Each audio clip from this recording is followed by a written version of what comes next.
Hi, this is Peter Landau, managing editor of Newsjunkie.net, and I have Morgan Kriesel with me, our reporter and editor for Prairie Fire Project, who has recently put out a newsletter with a very disturbing headline about exploding chemical plants, and I wanted to get a little deeper into that subject with him. Hello. You begin your newsletter by talking about the rollback of the EPA's risk management program database. You actually used its mapping tool. Was it useful? Yes, the mapping tool is offline. They took that down in January of 2025. What it used to let you do is type in your address, and the map would show you all the chemical facilities that were reporting to the EPA's risk management program. These are all of the chemical facilities that were hosting a tier 4 chemical storage situation. So the most hazardous materials at the most dangerous volumes. That is not every chemical plant, but just the most hazardous ones. They don't have that anymore. What they do have is a portal where you can submit your address and it will tell you if you are in any of these danger zones next to a EPA risk management program reporting facility. I submitted the address of a high school that was in the Garden Grove evacuation zone when the chemical facility in Garden Grove was about to explode. I had to submit it to this portal, and then you wait for the EPA to get back to you instead of being able to just instantly check. They got back to me the same day, but all that they said was, might be, you're probably in a danger zone. And that was it. That was the only information I got.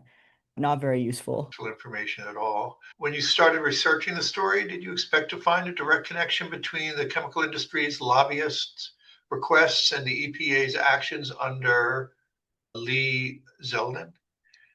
I I didn't know that a chemical lobbying request kickstarted this whole thing. I guess I didn't expect that. It just makes sense based on everything else they've done. You've discussed the Garden Grove chemical emergency in detail in the newsletter, but you have a personal connection. How close were you to that story? My grandmother lives in the evacuation zone. She was one of the almost 50,000 residents in Garden Grove and other parts of Orange County that had to evacuate. She has some health issues, so she's not able to drive. My family had to pick her up, and she was staying at my parents' house.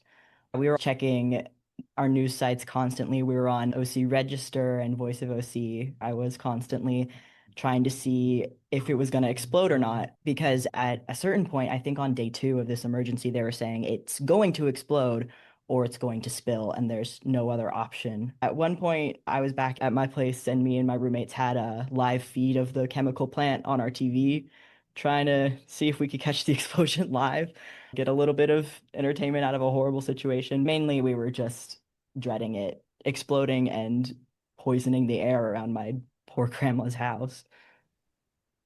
She's back now. Yeah, she is back. They did manage to prevent it from either exploding or spilling by a miracle. Basically, they found a crack that had already occurred in the chemical tank that was releasing pressure.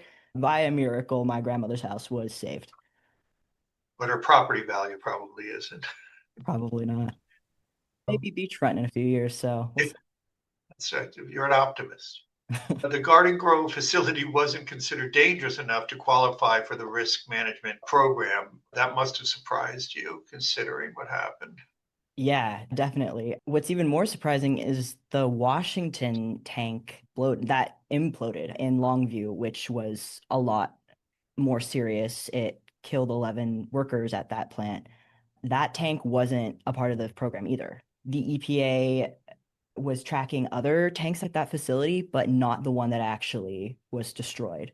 You have to be the most dangerous chemical, and apparently 500,000 gallons of corrosive white liquor, which is what exploded at the Washington facility, wasn't dangerous enough to count, and neither was the Garden Grove one. So that was kind of part of why the environmentalist groups have been lobbying the government for years, and that's what led up to the 2024 increased protections under Biden, was that many people were saying these protections that have been in place are nowhere near strong enough. There's nowhere near enough oversight.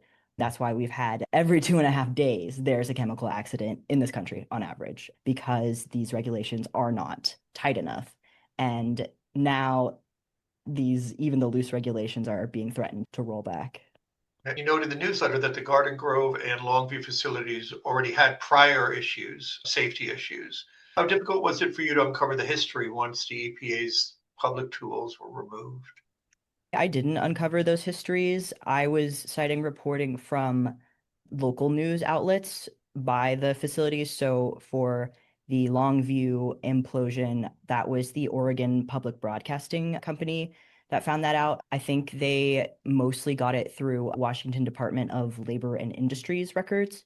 They also cited other workplace investigators, but they didn't say who that was. And then for Garden Grove, it was the OC Register that got California Public Records Act requests to the city, their regulations. Those two outlets found that both of these facilities had complaints against them, employee complaints, as well as violations of local records and incidents from the chemicals that ended up causing the disasters. I guess if the federal database is gone, then the local governments and state governments are a good place to look for those records.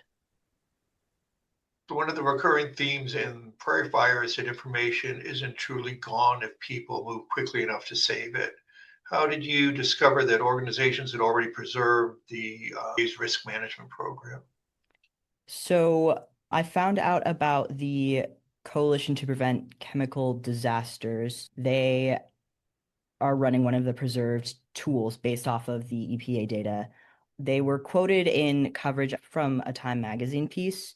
That's how I found out about them, but the Time piece didn't mention that they had preserved the data tool.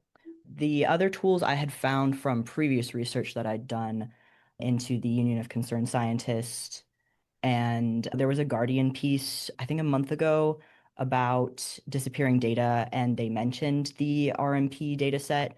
And when I was looking into that, I was trying to see if anybody had replaced it then, and I didn't find the ones that I found for this newsletter. I found the chemical action map from the Environmental Defense Fund. The main save of the data set is from Drexel University and the Environmental Justice Health Alliance.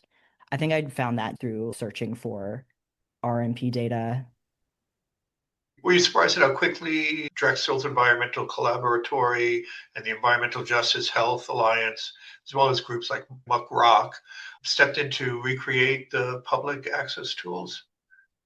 Not really surprised. All of these tools got the data from the Data Liberation Project, which is run by Muckrock and Big Local News. They got that data set in 2023. I think they started the process in 2022. I'm not sure what prompted them to rescue that data then. The saving the data itself wasn't a response to the administration's actions in 2025. The Coalition to Prevent Chemical Disasters map is older than that. It's been since 2021 that they've been tracking chemical incidents.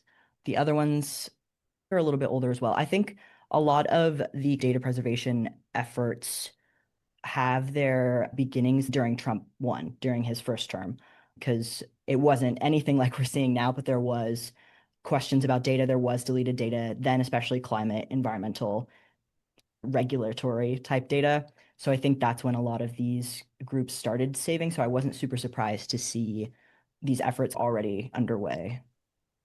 Do you think that these independent preservation efforts are a temporary stopgap, or are they becoming a permanent parallel infrastructure? I hope they're becoming a permanent parallel infrastructure. I think what researching this piece has shown me is, or reinforced for me, is that the government data was never as good as we needed it to be, especially because the Garden Grove facility isn't on that map. It wouldn't have been. Even if I could type that address into the old map, it wouldn't have shown me the Garden Grove facility, GKN Aerospace, because they weren't tracking it. So these independent maps have way more information than the EPA risk management program ever did. As far as the number of facilities, the risk management program also had the plans that the facilities had to submit. So that is really important data. But yeah, no, I think that these parallel saves and work is really important. And I hope that efforts like this continue, even if we miraculously get all this data back. Right. You've written a lot about disappearing government information. Is the loss of the RMP map different from other data sets that have been vanished? Different in what way? Um, is it more dangerous? Is it more surprising? Is it more concerning? I don't think so. To me, it kind of fits in with the whole deregulatory, industry friendly stuff the administration has going on. So it's not super surprising. There's other data sets that it's all bad. It's all shocking and terrible, but it's not more so than like the health and security data being gone, I think is quite evil. This is quite evil as well. So it makes sense in the way that it makes no sense, just like everything else that Trump did. Now, one thing that's interesting about your newsletter, even though the chemical plants are a great lead, the story is really more about information. At what point did you realize that the newsletter was more a story about public access to risk data than the news sort of hook that you had? Yeah, I think that's how I approach most Prairie Fire stories is from the information angle. Yeah, I think it took on more of the dramatic facility explosion angle the more I worked on it, just because that's more of a hook and it's more immediate for people to know. You're going to want to know if you're near an exploding facility. I always approach Prairie Fire articles from a information availability kind of lens first, and then work backwards and find the dramatic or urgent story, the more human story from there. There always is one, isn't there? Yeah. You write that people can't participate in oversight if they don't know what's happening in their own communities. Why do you think access to this type of information matters to ordinary people who don't consider themselves environmental activists? Yeah, because you could be faced with a situation where you need to evacuate your loved ones, where your house or your grandma's house is in imminent path of destruction. There's over 11,000 of these facilities that were bad enough for the RMP to track. They're everywhere. There's a lot on the East Coast, there's a lot in Texas, there's a lot in California. So I think even if you're not an environmentalist, it's important to know what risks are in your neighborhood. I think the bottom line is you want to know if you're gonna explode or not at the end of the day. I think that's fair.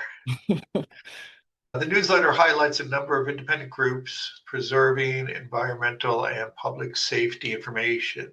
Did reporting this story leave you more optimistic or more pessimistic about the future of public knowledge?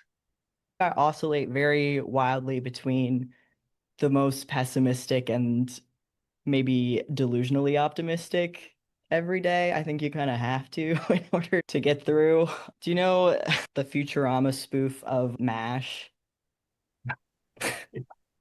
The robot who's supposed to be the main doctor has this switch between irreverent and maudlin. That's how I feel every time I'm researching this. Um, but the hopeful part is that all of these coalitions and groups have been lobbying for this, researching how to prevent chemical disasters. A lot of the times it's volunteers, people who have full-time jobs at other or environmental organizations. It's people coming together and collaborating. They've been doing it for decades because they believe in what they're doing and because they want to help people. And they are stepping up now even more so. That gives me a lot of hope. Yeah, it's sad and scary that we can't rely on the government to protect the public interest anymore, to protect people from horrific accidents like these. But there are other people who will step in and who want to help and who are helping. So, there's a glass half full and empty everywhere you look, I guess. The same glass. Same guy. A lot of environmental reporting focuses on disasters after they happen. You seem interested in the systems that help people identify risks before they become disasters. Why is that angle important to you? Yeah, I mean, it's definitely better to be mad at a chemical plant that hasn't burst into flames than to be on fire. So, if readers take away one lesson from your newsletter, what do you hope that would be? I hope that they use the maps and the tools that these groups have preserved and recreated.